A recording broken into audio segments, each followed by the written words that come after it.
I'm 34 years old, and I've been married to Nathan, my husband, for over a decade. We have 2 kids, Lily, who's 8, and Max, who's 6. From the outside, we probably seem like a typical family. But if you dig a little deeper, there's one issue that's been poisoning my life since the day I married Nathan, his mother, Margaret. Margaret is the kind of woman who acts sweet in front of company, but has a way of making you feel small when no one's watching. She's never liked me. She doesn't say it outright, of course.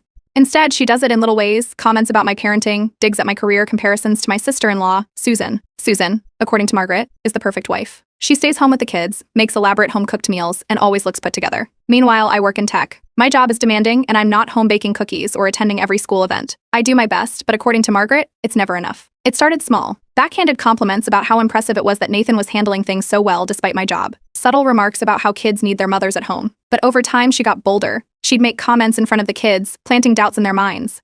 It was always little things. Lily, do you think mommy will remember to pick you up on time today? Max, I used to pack the most wonderful lunches for your daddy when he was your age. It's a shame your mom is too busy to do the same. Nathan always told me to ignore her, that she was just old-fashioned and didn't mean harm. But I knew better. Margaret knew exactly what she was doing. Then, one day, she crossed a line. We were visiting her house for the weekend, something I never looked forward to but tolerated for Nathan's sake. I had stepped outside to take a work call, leaving the kids in the living room with Margaret. When I came back, I found Lily sitting on the couch, her eyes red-rimmed and her lower lip trembling. Max looked confused, his little brows furrowed. I crouched down in front of them. What's wrong? Lily looked at me and hesitated. Then, in the smallest voice, she said, "Did you only have us so daddy wouldn't leave you?" The room spun for a second. I barely registered the sound of Margaret sipping her tea like nothing had happened. I glanced at Max, who was waiting for my answer like he wasn't sure what to believe. What? I managed to ask. Margaret let out a little laugh. Oh, don't look at me like that. We were just chatting. I was telling them how some women feel pressure to have babies, that's all. But I knew that wasn't all. I turned back to Lily. Who told you that? She glanced at her grandmother but said nothing.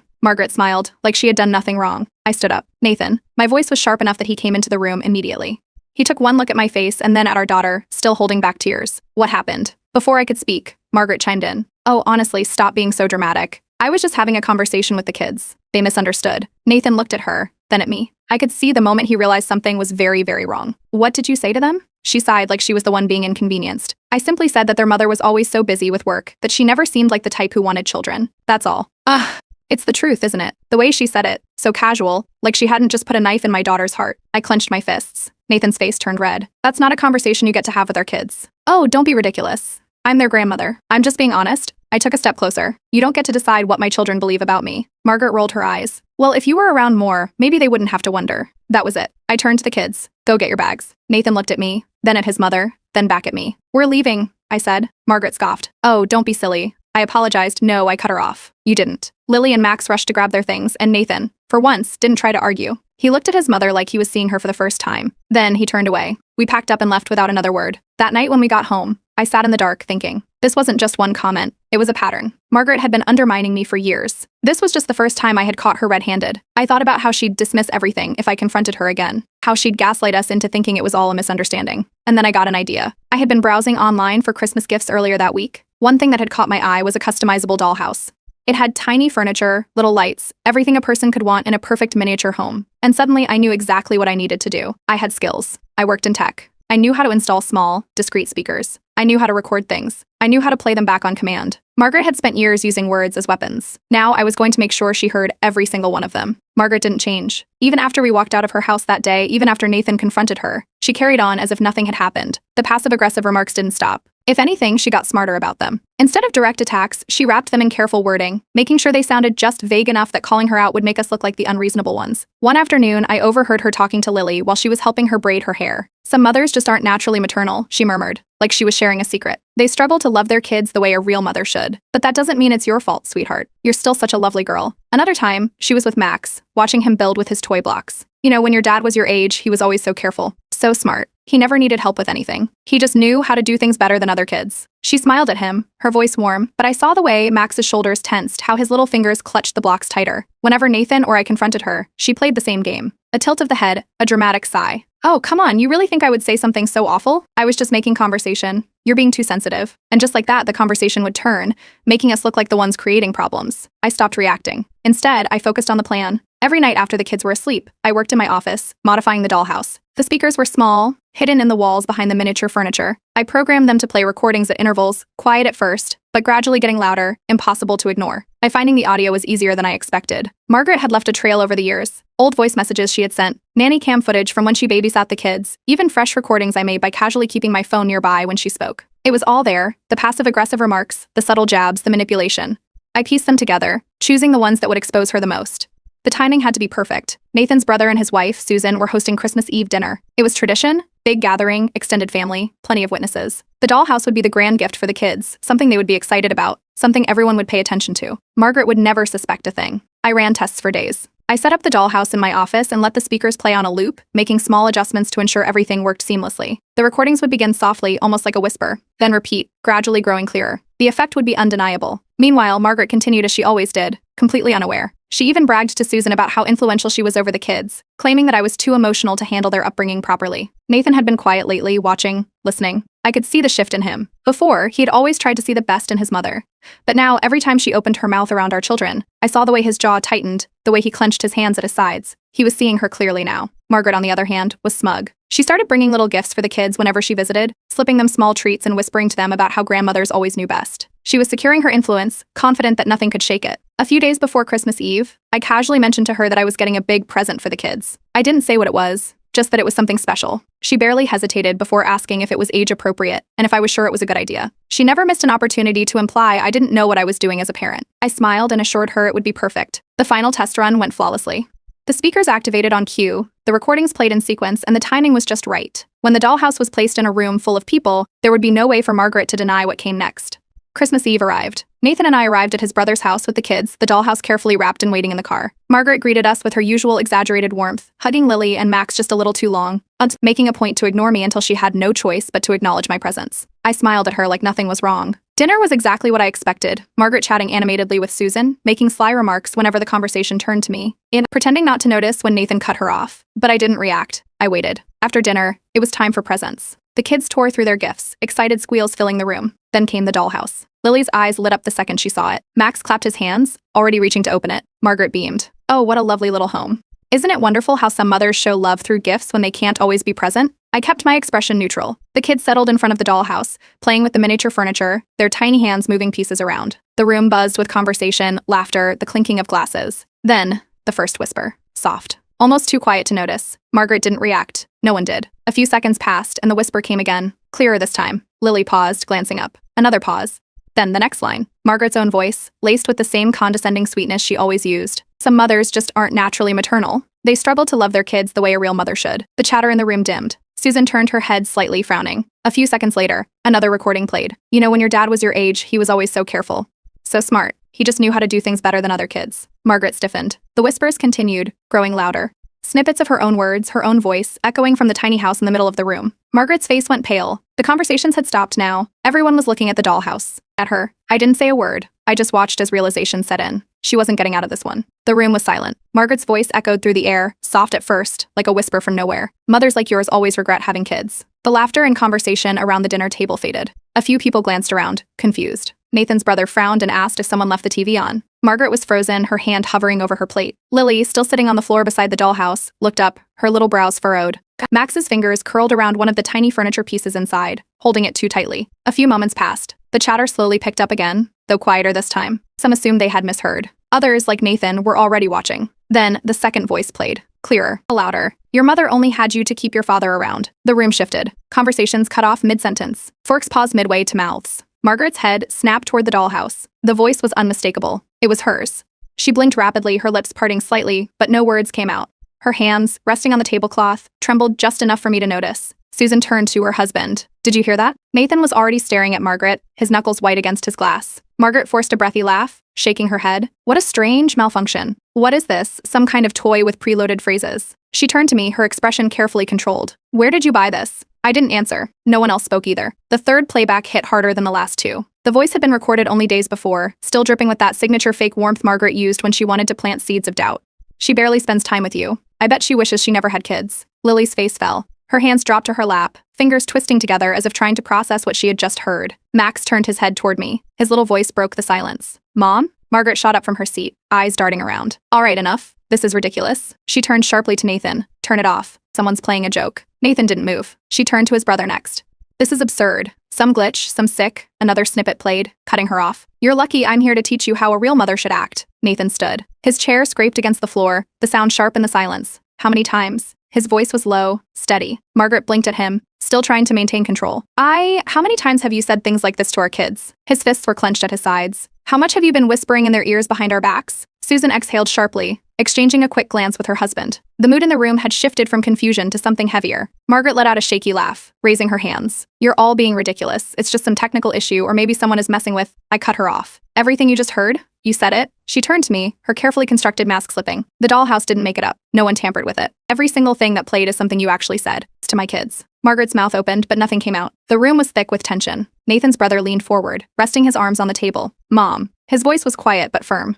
Tell me she's lying. Margaret's eyes darted to him, then to Susan, then back to Nathan. She let out a huff, trying to regain control. This is ridiculous. She snapped, the sugary tone gone. You all know I would never. Nathan's jaw tightened, his fingers curling into fists. You've been doing this for years, haven't you? His voice was low, controlled, but there was no mistaking the anger underneath. How many times have you told them things like this? You sat there, he continued, his voice cold, and you tried to turn our kids against their own mother. His breathing was heavy, his face unreadable. You told them their mother didn't love them. You made Lily cry. You made Max doubt himself. And for what? So you could feel superior? Susan shook her head, staring at Margaret like she was seeing her for the first time. I didn't, Margaret started. Lily spoke then. You did. Her voice was small, but the effect was instant. Margaret turned to her, the denial still on her face, but Lily wasn't looking at her. She was looking at me. You said those things, Lily whispered, her eyes welling with tears. You said them to us. Margaret paled. Sweetheart, you misunderstood. Max spoke next. Did you mean it? His little hands clutched the fabric of his pants. Did you mean it when you said Mommy didn't want us? Margaret's face crumbled. Of course not. I love you both so much. I was just... Nathan cut her off. Get out. Margaret froze. What? You heard me. She let out a shaky breath. Nathan, be reasonable. This is our family. You're not my family if you hurt my kids. He shot back. Nathan's brother stood. You should go. Margaret's face twisted, like she was about to argue, but then she saw the way everyone was looking at her. Susan. Nathan. The kids. She turned to me, her lips curling. You did this. I didn't respond. She let out a sharp breath and grabbed her purse, her movements jerky. Fine, she spat, her composure finally cracking. If this is how you all treat me after everything I've done for this family, then I won't waste another second here. She stormed toward the door. No one stopped her. The front door slammed. For a moment, the only sound in the house was the faint crackling of the fireplace. Max shifted closer to me, his small body pressing against my side. Lily crawled onto my lap without a word. Nathan exhaled, rubbing a hand over his face. His voice was hoarse when he finally spoke. This ends tonight. Margaret shot up from her chair, her movements jerky and frantic. The color had drained from her face, but her mouth was already moving, her voice sharp and panicked. This is a setup. Her hands trembled as she pointed around the room, accusing eyes landing on me first, then shifting to Nathan. Someone tampered with that thing. This isn't real. You all know I would never. The words cut off as another recording played. You're lucky I'm here to teach you how a real mother should act. Nathan slammed his glass down on the table so hard it cracked. Margaret flinched. Stop. His voice was sharp, clipped. He pushed his chair back and stood, fists clenched at his sides. Just stop. She blinked up at him, still shaking. Nathan, please, you can't actually believe. Nathan took a step forward. I heard you. My kids heard you. Do you think we're all stupid? That we just imagined it? That this is some kind of trick? Margaret's mouth opened, then closed again. Lily let out a small sob, wiping at her face with the sleeve of her dress. Her little shoulders shook as she sniffled. Why would you say that about Mommy? Margaret's gaze snapped to her. Oh, sweetheart, you're confused. Lily shook her head, scooting back toward me. No, you said those things. You said them. Max, still sitting cross-legged on the floor, looked down at his lap. He wasn't crying, but his small hands gripped his knees tightly. I don't want to talk to you, he muttered, barely loud enough for anyone to hear. Margaret sucked in a breath, her expression shifting, calculating. This isn't fair, she said, voice trembling. You're all turning against me. On Christmas Eve, no less. Is this what you wanted? Nathan's brother, Matthew, stood from his seat, raising a hand slightly, as if trying to calm things down. Mom, you need to... Margaret cut him off, shaking her head furiously. No, you need to listen. This is ridiculous. Some glitchy toy says a few things, and suddenly I'm the villain? Nathan's father, who had been quiet up until now, exhaled loudly. Margaret. His voice was tired. You and I both know this isn't a toy malfunction. Margaret turned to him, her eyes flashing. Oh, and you're taking her side now? After everything I've done for this family? Susan's expression flickered with hesitation, but I could see something shifting. She glanced at her own children, then back at Lily and Max. I always thought you were just a little blunt, Margaret. But this is different. Her voice wavered, like she was trying to reconcile years of loyalty with what she had just heard. Margaret scoffed, throwing her hands in the air. Oh, please. As if she hasn't been waiting for a chance to turn you all against me. She's always been disrespectful, always trying to control things with her modern ideas. Nathan took another step forward. This isn't about her. This is about you manipulating our kids. Margaret's jaw tightened. I raised you. Nathan's voice was quiet but firm. And now I'm raising my own kids. And you don't get to poison them against their mother. The room was suffocating with tension. No one moved. No one spoke.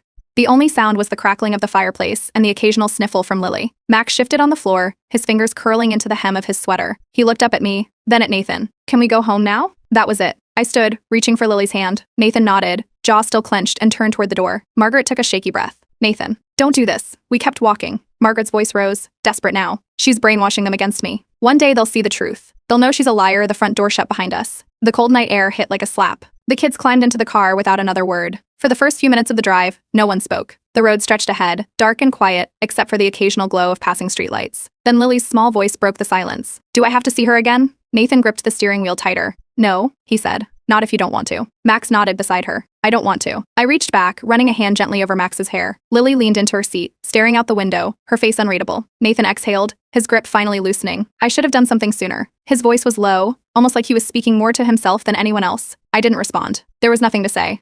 He knew the truth now. Christmas morning was different. Margaret didn't call, didn't text. For the first time in years, there was no passive-aggressive message, no grand speech about how we shouldn't let silly disagreements ruin family. Nothing. The house was quiet when we woke up. The kids opened their gifts in their pajamas, giggling and playing with their toys, their voices light and free. Nathan brewed coffee, leaning against the counter, watching them. His expression was unreadable, but he looked settled, like a weight had been lifted. For the first time in a long time, Christmas felt peaceful, but deep down, I knew Margaret wasn't done yet. The next morning, I woke up to my phone vibrating nonstop on the nightstand. Messages flooded in, dozens of them. Missed calls, unread texts, and even a few voicemails. It wasn't just from Margaret. This was from everyone. A few taps revealed the source of the chaos. Margaret had wasted no time spinning the story in her favor. She had sent out a mass message to extended family, painting herself as the victim of an elaborate, tech-savvy prank meant to humiliate her in front of her children and grandchildren. According to her, I had planted fake recordings in a gift just to embarrass her, all because I had never accepted her as part of the family. Aunts, uncles, cousins, some of whom we barely saw more than once a year, were now chiming in, demanding to know if it was true. Nathan sat up next to me, rubbing his face before checking his own phone. His jaw tightened immediately. He started typing furiously. I scrolled through the messages, recognizing the usual patterns. A few relatives were neutral, asking what really happened. Others, particularly the ones who always sided with Margaret, had already made up their minds. I can't believe you'd do this to your children's grandmother. Family isn't something you just cut out over a disagreement. You need to fix this before it's too late. Margaret had made sure they only got her version of events. Nathan didn't hesitate. He started replying to the messages, one by one, making it clear that Margaret's words weren't just misunderstandings or exaggerations. They were real, and they had been aimed at our kids for years. But Margaret wasn't done yet. By midday, she had started calling the house, over and over. The phone rang relentlessly, her name flashing on the screen, each call more persistent than the last. I ignored them at first, but she wasn't giving up. Finally, Nathan answered. I stood in the doorway as he held the phone to his ear, his face unreadable. He didn't speak at first, just listened. I could faintly make out Margaret's voice, shaking, tearful. She was crying. She missed her grandbabies. Nathan glanced toward the living room, where Lily and Max were sitting together on the floor, quietly coloring. They had been extra quiet all morning. Lily, he called, keeping the phone to his ear. Do you want to talk to Grandma? Lily barely looked up. She shook her head. Not until she says sorry for real. Nathan didn't push. Max hesitated, his grip tightening on his crayon. He didn't say anything. Nathan took the phone away from his ear. They don't want to talk right now. Margaret's voice pitched higher. She said something about me turning them against her, about how she was their grandmother and had every right to see them. Nathan ended the call. That night, when I tucked Max into bed, he held onto my arm, a little tighter than usual. Stay? He mumbled. I settled beside him, running a hand over his hair. I'm here. He stayed quiet for a long time before whispering, just in case you go away. That was it. The next day, I called a child therapist. Nathan agreed without hesitation. Lily and Max needed a safe space to talk about what happened, to process it in a way that didn't just leave them confused or hurt. Margaret, meanwhile, refused to let up. When she realized we weren't answering her calls, she started sending long-winded messages, full of half apologies and emotional manipulation. I never meant to hurt anyone. I just want to talk. Please, for the kids. Families don't abandon each other over misunderstandings. When I didn't reply, she escalated. She reached out to mutual friends, to distant relatives. She painted herself as a heartbroken grandmother who had been unfairly cut out of her son's life. The guilt-tripping didn't work. By the end of the week, she was sending paragraphs, demanding answers, threatening that we were damaging the family dynamic. Nathan had enough. We called our lawyer. The cease and desist was sent the next morning, making it clear that if she continued harassing us, there would be legal consequences. Margaret lost it. She called Nathan's brother, Matthew, screaming that I was brainwashing Nathan and that I had poisoned him against his own mother.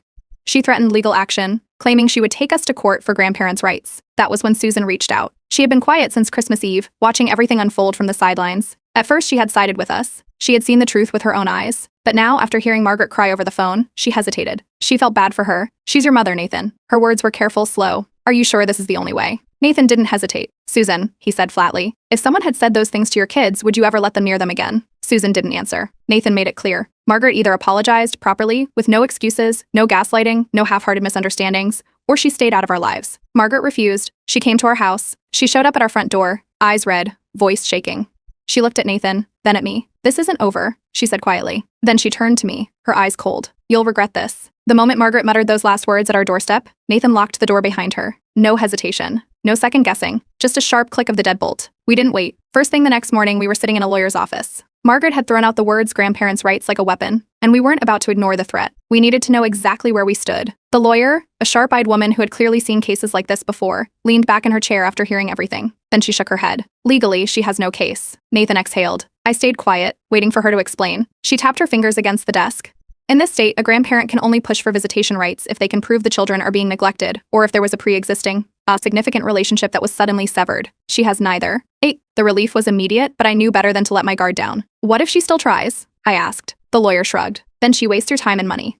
But if she harasses you or tries to interfere with your parenting, that's when we take legal action." We left the office with a plan. Then, a week later, Margaret made her next move. It started with a flagged report from Lily's school.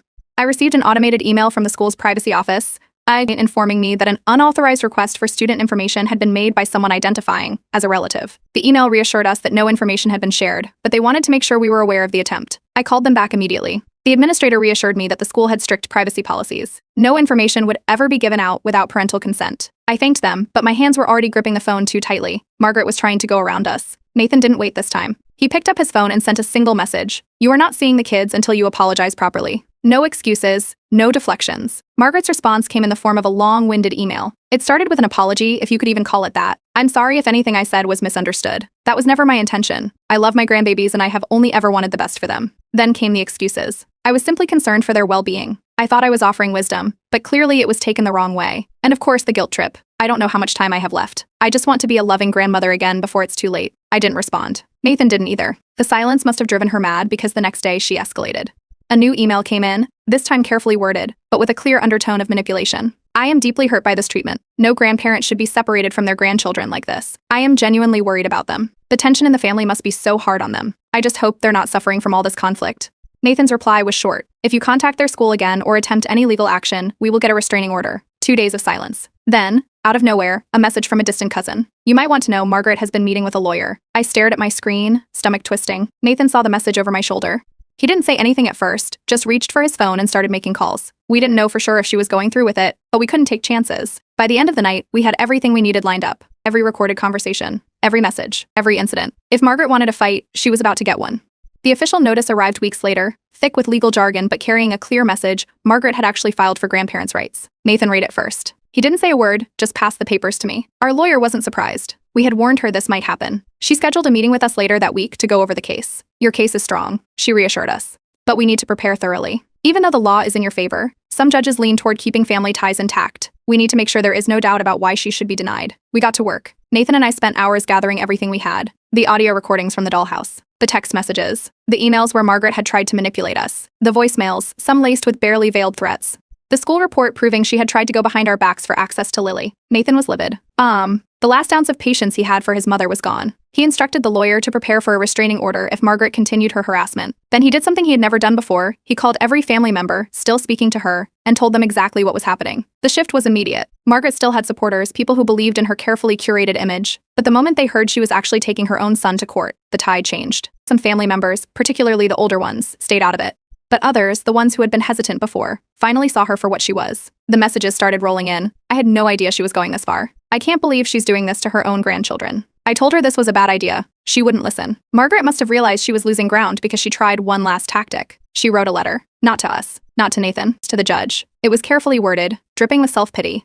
She claimed she was a loving grandmother being unfairly kept away from her grandchildren, saying that this was parental alienation. That I was a manipulative, tech-savvy daughter-in-law who had twisted her words and turned her son against her. The letter never made it to court. Our lawyer intercepted it, filed it away with the rest of the evidence, and assured us it would only hurt her case. Lily found out about the letter by accident. She saw it sitting on Nathan's desk one evening and asked what it was. He explained, carefully, in a way an 8-year-old could understand. She picked up the letter, looked at it for a long moment, then tore it in half. "I don't want to see her again," she muttered. That was it. That was all she said. After weeks of legal back and forth, the court date was finally set. Margaret showed up looking composed, dressed in muted colors, carrying herself with the same smug self-assurance she always had. She walked into that courtroom believing she had a case. She didn't. Our lawyer laid everything out in chronological order. The recordings, the messages, the failed attempts at manipulation. The judge listened in silence, flipping through the pages of evidence. Margaret tried to argue. She claimed she was taken out of context, that she never meant to hurt anyone, that she was just concerned for the children. The judge didn't buy it. By the time the third recording played, the one where she had told Lily that some mothers just aren't naturally maternal, her confidence started to crack. Her hands trembled as she tried to justify her words. Then she turned to me. Her voice was shaking now, but the venom was still there. "This is her fault," she snapped, pointing a manicured finger in my direction. "She's been manipulating my son, turning my grandchildren against me. This isn't about me. This is about her trying to erase me from their lives." The courtroom was silent. Then the judge spoke. "Mrs. Daniels," he said, voice steady, "what I see here is not a case of parental alienation. What I see is a pattern of emotional manipulation aimed at young children. You have repeatedly disrespected the boundaries of their parents and have shown no remorse for your actions." Margaret opened her mouth, but the judge wasn't done. "Your petition for grandparents' rights is denied." It was over. The ruling was final. Margaret had no legal grounds to force visitation. The judge even went a step further, making it clear that unless something drastically changed, any future attempts to reopen the case would be swiftly dismissed. Margaret sat there, hands clasped tightly in her lap, face eerily still. Then, without a word, she gathered her things and walked out. She didn't look at us. She didn't look at Nathan. The door closed behind her, and just like that, she was gone. The fallout was immediate. Margaret's last attempt at control had failed, and she knew it. Later that night, she posted a dramatic Facebook rant about how the legal system was corrupt, how her own son had betrayed her, how today's generation doesn't respect family anymore. At first, the comments were mixed, some relatives defending her, others staying neutral. But as more family members chimed in, recounting their own experiences with Margaret's manipulation, her support began to crumble. The conversation shifted from outrage to disappointment, and soon, even some of her defenders stopped engaging. She lost. Yeah. We went home that night feeling lighter than we had in years. There were no more threats, no more manipulation. The kids went to bed that night knowing they were safe, knowing no one was whispering doubts into their ears. Lily and Max still had therapy, still had questions, but for the first time in a long time, they weren't afraid. The dollhouse stayed. At first, I considered getting rid of it, thinking it had served its purpose. But something about it felt important. Not as a reminder of Margaret, but as a symbol that no one, not even family, would ever manipulate our children again.